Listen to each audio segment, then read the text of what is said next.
Hello, my people. Welcome back to the channel. Don't forget to like, share, comment, and subscribe to the propaganda machine. This is the match day 3 recap for the Club World Cup. And the tournament, it's been a bit of a hit and a miss, shall we say. But yeah, man, in moments it delivers. And yesterday, we even had, well, this morning in the early hours, we even had Sergio Ramos getting on the score sheet against Inter Milan. Monterrey 1, Inter Milan 1. Lautaro Martinez also scored the equalized for Inter Milan, but Inter Milan, they just, I don't know, they look hangover, sort of, you know what I mean? Jan Sommer letting in the Sergio Ramos header. That weren't the best goal to concede. It looked very slow. Yeah, I think Inter Milan might even go out, because also in that group we've got River Plate who beat, I think, Urara Reds 3-1. And they don't look too bad. They got that 45 million pound midfielder that just signed for Real Madrid, but he's gonna join Real Madrid after the Club World Cup. He's in there. They got a lot of dangerous players. They scored two corner goals against Aurora. So you gotta watch out for these dark horses. River Plate, this is another dark horse, just like Flamengo. These are these South American sides that you gotta be careful for, because I'm predicting at least 3 to 4 of the 12 European sides get eliminated. That's what I'm predicting. Whether it's Benfica or Porto, one of them will be eliminated. Whether it's Atletico Madrid or Inter Milan, somebody's gonna pay the price. Somebody's getting eliminated for these. First Atletico, the battering, and then Inter Milan drawing against Monterrey, because you'd say River Plate is better than Monterrey. Monterrey is a Mexican side, I believe, and Sergio Ramos plays his football there.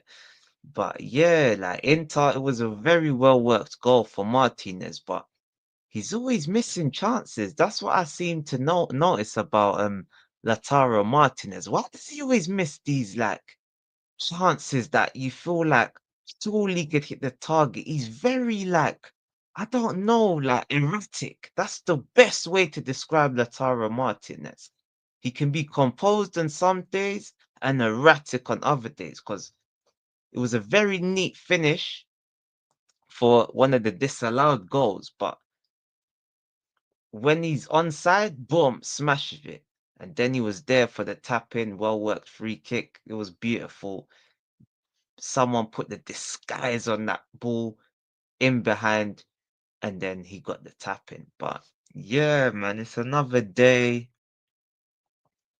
and another sort of European side that doesn't fail to live up to expectations.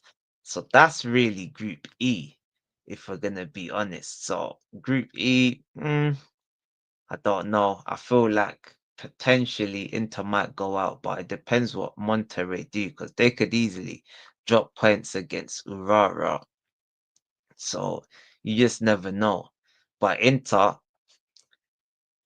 they could use also drop points against Urara as well. So yeah, man, this group has a lot of like significance weighing on it on the next match day, because you'd expect River Plate to maybe win the next game, unless it's Inter. If it's River Plate versus Inter, then it is gonna be kind of a bit techie, you know what I'm trying to say? So let me kinda, you know what, I'll let us look at the fixtures for this one. Let's present this slide. So here it is, fixtures. Here we go. So we take a look at match day 2.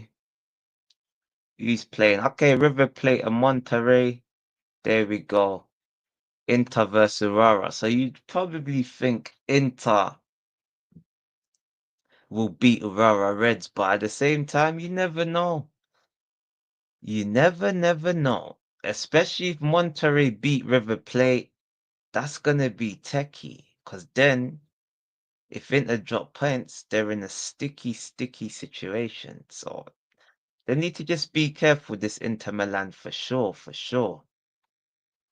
But we go on to Group F. So Group F, it I believe that was actually the first game yesterday, 5 o'clock. Joe Bellingham got his debut, but he does look very composed if we're gonna go into Joe Bellingham straight away. He looks very composed. He looks a bit like his brother, just I don't know. He looks like more calm. Jude is more like attacking. He looks more like I don't know, like deep lying playmaker, box to box sort of player. But you can see like they play similarly. You can just see that they're siblings. You can see it straight away. They've got certain movements, certain attitudes on the pitch. He's very like he wants that ball, and that's what you want to see. I'd not really seen this kid play before, but I was looking at him like, okay, there's just little things in his game. Of course, he didn't do amazing, but for a debut, it's like very just composed. The Germans, they're very complimentary of him, saying, "Oh, he's got that English bravery. He's always demanding the ball." And I said, "Okay, fair enough, man." They gave him the praise. If they're happy, he's playing over there. So yeah, man. All the best for Job. Hopefully, he has a wonderful career. But for Dortmund, hmm, Dortmund, like against this Fluminense, they're very lucky. They're very lucky to come away with a draw. But that's probably going to be their hardest opponent, if we're being honest. But at the same time, you don't really want to lose your first game because it puts you on the back foot. If you draw the next game, you're just looking left and right, hoping results go your way. And at this moment in time, they're kind of in the driving seat because the other two sides in the group, Mamalodi and Ulsan, they don't look the best. They don't look the best, to be fair. Although, like Mamalodi, they won that game 1-0, so they are actually top of the group. But they got a striker. He scored 3 goals. 2 were disallowed, but I can't remember his name. He's number 13. I think he is dangerous. Is it Walters or something like that? Yo, he looks like he could get a move. He's playing for a move. If he continues to, you know what I'm saying, like hit the target, get some more goals, if he can be the reason why Mama Lodi ain't get out of this group, wow, he might get the move. Literally, but back to Dortmund, like very lucky. Fluminense very wasteful. They should have definitely won the game. But Gregory Kobel, big up to Fred because he's the one that first told me about this goalkeeper. This Kobel geezer, yeah, top stuff. Made the outstanding double save. First shot thing outside the box, low and hard, and then he couldn't really see it, made a nice save, but it's the rebound.